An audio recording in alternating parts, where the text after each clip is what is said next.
Jean-François Strouve, bonjour, merci d'être avec nous. Bonjour Lise et bonne fête de Pessah. Ah bah oui, on est en plein Chol HaMoed et voilà, c'est toujours sympa.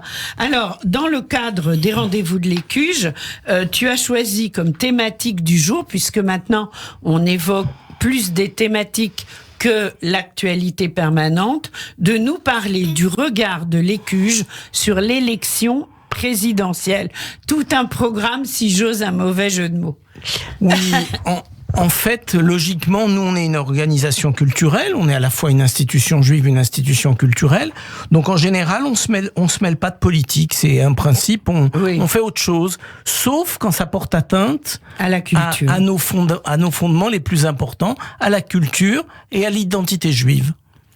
Et là, en fait, donc là, en fait, sur le plan du caractère juif, on est obligé de se poser des questions sur un parti qui dit on appelle les juifs à faire un petit sacrifice, c'est-à-dire de pas porter la kippa sur la voie publique, et puis on n'en a plus parlé, le voile musulman a cessé d'être un signe religieux pour devenir un signe idéologique, puis pour disparaître.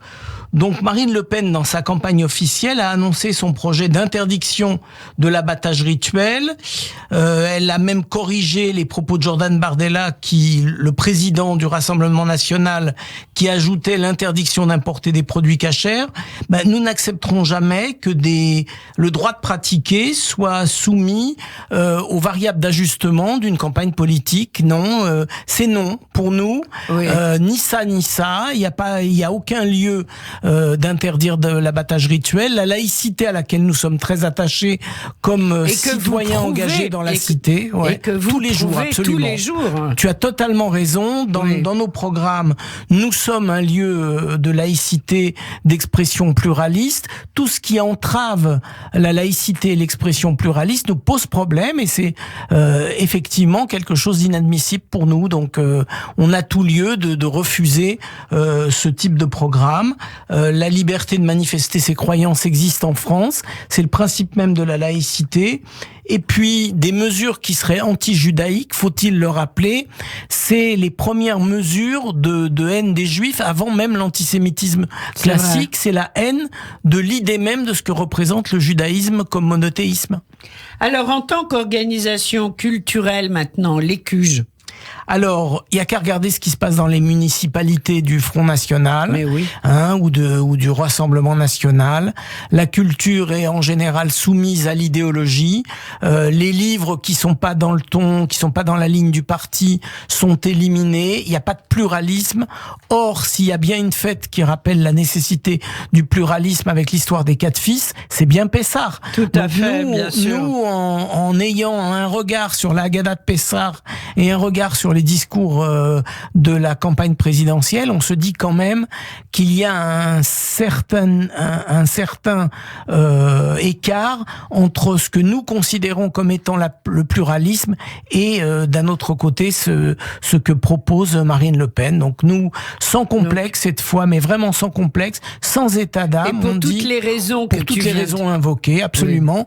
Oui. Nous considérons que entre un candidat démocrate et un candidat extrémiste, je m'inquiète un peu que les étudiants dans les facs mettent sur le même plan un démocrate et quelqu'un qui propose un programme extrémiste. Donc oui, je m'inquiète de cette tendance. Et si nous, lieu de culture et lieu aussi d'expression académique avec l'Institut Wiesel, nous avons de bonnes raisons d'enseigner non seulement des matières, mais aussi des valeurs.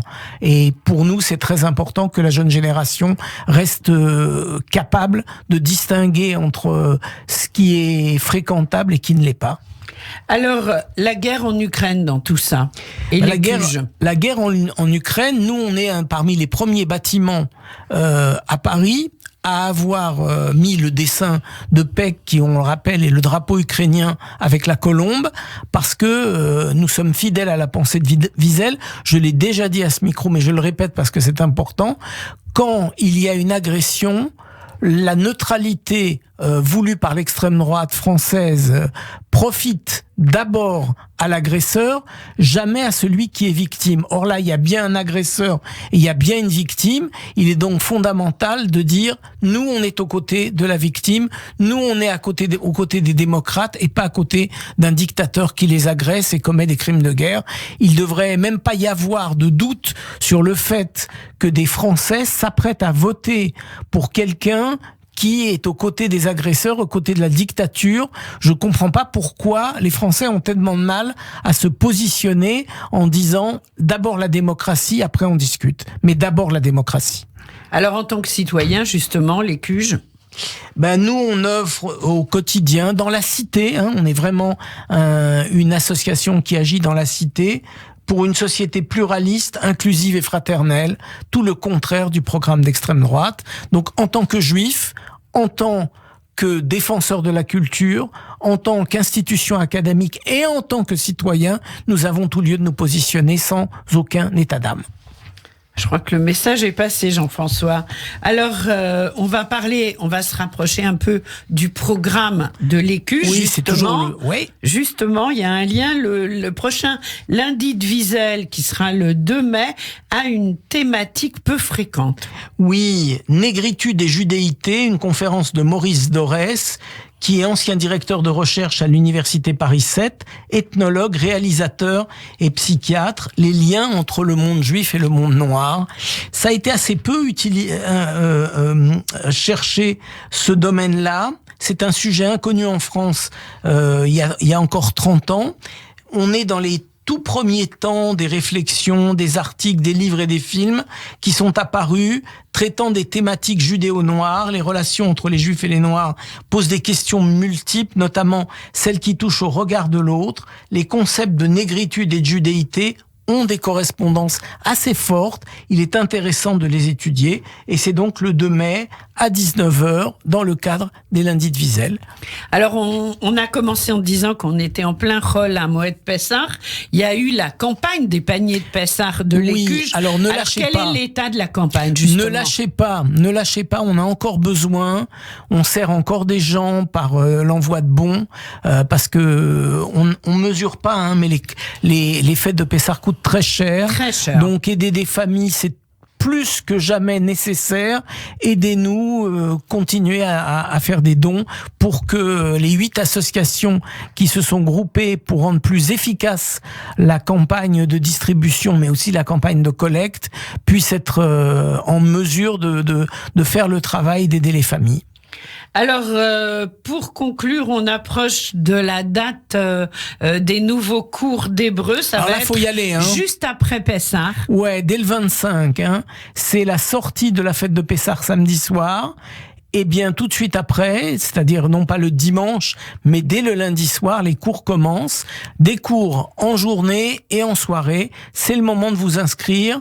Vous pourrez toujours nous rejoindre, mais comme il y a des gens qui vont s'inscrire en ligne, alors vous avez vraiment besoin des liens et ça s'improvise pas. N'attendez pas la dernière minute parce que c'est un petit peu difficile. Si vous n'avez pas la possibilité de nous joindre parce que vous n'avez pas eu le lien à temps, c'est dommage de pas démarrer dans les meilleures conditions possibles. Et puis à chaque fois qu'il y a une grande fête, on prend de bonnes résolutions et l'une d'entre elles, c'est peut-être justement de se mettre à l'hébreu. Et l'Écu, j'en donne la possibilité. D'habitude, dans les autres centres, on commence en septembre-octobre. Nous, on commence la plupart des cours, effectivement, après les fêtes. On commence aussi au mois de mai. Alors on commence après les fêtes. Au moment d'octobre, il est normal qu'on commence après les fêtes, au moment de Pessah. Voilà. C'est aussi logique. Et puis, le beau temps, ça fait penser quand même à des vacances. Ça fait ça fait penser à des vacances en Israël. Une raison très importante d'acquérir l'hébreu avant de partir. Tout à fait. En quelques semaines, vous pouvez vous débrouiller comme il faut pour dire quelques mots en Israël, commander un repas, une boisson, vous demander votre chemin et tout ce que vous avez envie de dire aussi à vos proches, à vos familles israéliennes. C'est le moment. Voilà, on fonce. D'autres sujets que tu souhaiterais évoquer ? Et l'idée même que ce serait bien, vous voyez à quel point la culture c'est important, et adhérer à une organisation culturelle, ça devrait être aussi naturel que d'adhérer à une organisation, je sais pas, sociale.